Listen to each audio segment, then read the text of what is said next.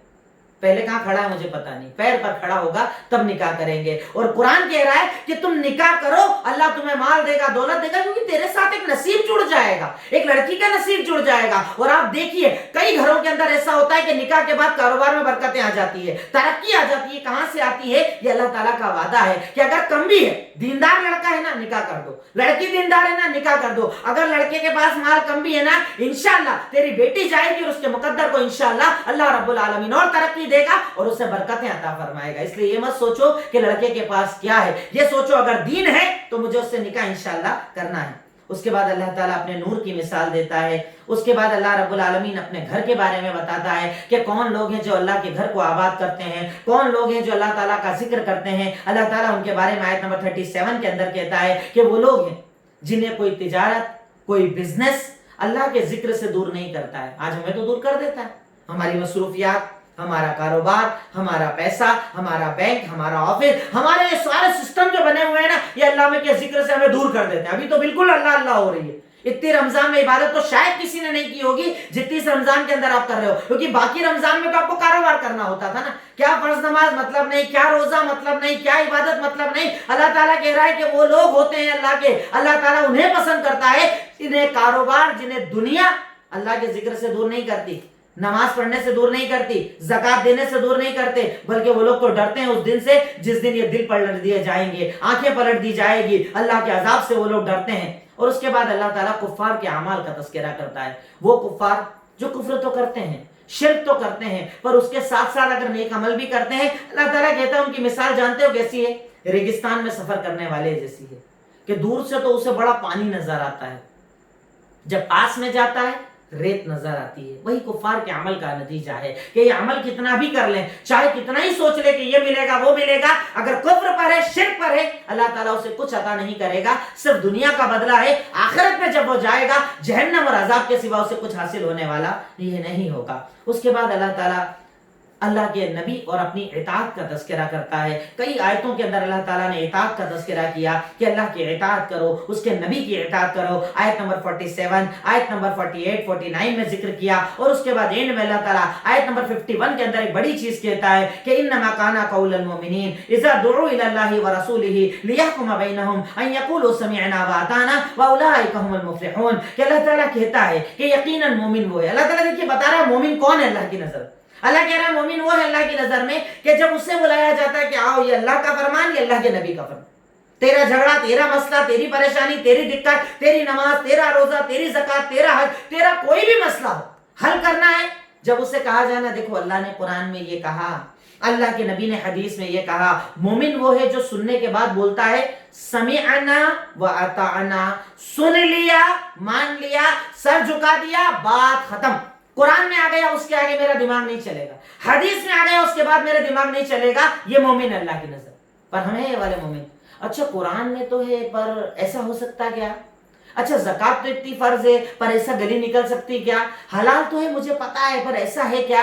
حرام تو ہے مجھے پتا ہے پر ایسا کر سکتے کیا؟ تو کیا تیرے لیے نیا دین بنایا جائے، تیرے لیے نئی شریعت بنایا جائے، تیرے لیے نیا قرآن حدیث لایا جائے؟ جو حلال ہے وہ حلال سب کے لیے، جو حرام ہے وہ حرام سب کے لیے، اور مومن وہ جو قرآن حدیث کے آگے سر جھکا دے، مان لے، تسلیم کر لے، اس کے بعد اپنی عقل اور اپنے دماغ کو استعمال نہ کرے۔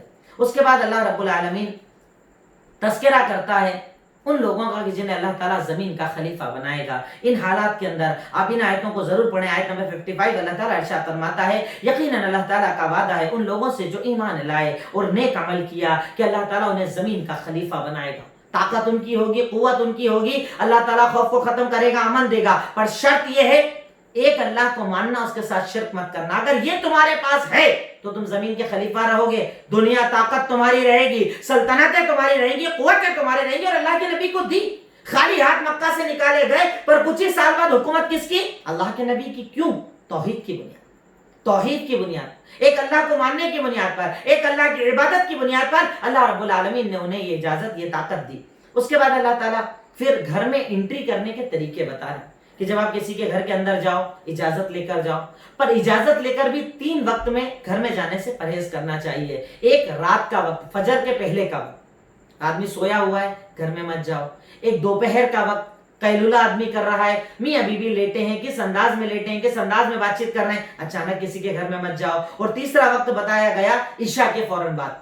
عشاء ہو گئی کیونکہ اس دور میں لوگ سو جایا کرتے تھے، ہمارے یہاں تو 2 بجے سوتے ہیں، اس دور میں سو جایا کرتے تھے۔ تو جو سونے کا وقت ہوتا ہے نا، کسی کے کمرے میں ڈائریکٹ انٹری نہیں کرنا چاہیے۔ آپ گھر میں ہی رہ رہے ہیں پر ڈائریکٹ کسی کے کمرے میں انٹری مت کرو، پہلے کھٹکھٹا لو، اجازت لو، اس کے بعد جایا کرو، کیونکہ یہ لوگوں کے سونے کا وقت ہوتا ہے کہ ادب، کیسا ادب بتایا جا رہا ہے کہ کبھی اگر ایسے ادب سے آپ رہو گے نا تو سامنے والا آپ کی وجہ سے شرمندہ نہیں ہوگا کہ اچانک آ گئے، آپ نے ایسی حالت میں دیکھ لیا کہ آپ کو شرمندگی ہو رہی ہے، اس لیے کھٹکھٹا کر جاؤ، اور خاص طور پر ان 3 وقت کے اندر بنا اجازت کے مت جاؤ۔ ہاں پر چھوٹا بچہ ہے، بالغ بچہ نہیں ہے، چھوٹا بچہ ہے، وہ اچانک کمرے میں آ گیا، شریعت نے کہا وہ گنہگار نہیں ہے، اس کے لیے اجازت ضروری نہیں ہے۔ اس کے بعد اللہ رب العالمین نے کچھ اور احکامات کا تذکرہ کیا، پھر یہ کہا کہ اللہ کے نبی صلی اللہ علیہ وسلم کا مقام بہت اونچا ہے، تم انہیں اپنے درمیان ویسے مت پکارو جیسے عام لوگوں کو پکارتے ہو، ان کو ایسا مت سمجھو، ان کا مقام اللہ رب العالمین نے بہت زیادہ اوپر کیا ہے۔ پھر اس کے بعد اللہ رب العالمین دوبارہ آخری کے اندر، آج کے درس کے بالکل اینڈ کے اندر، اللہ رب العالمین آیت نمبر 16 سورۃ الفرقان 17 کے اندر دوبارہ تذکرہ کرتا ہے توحید کا۔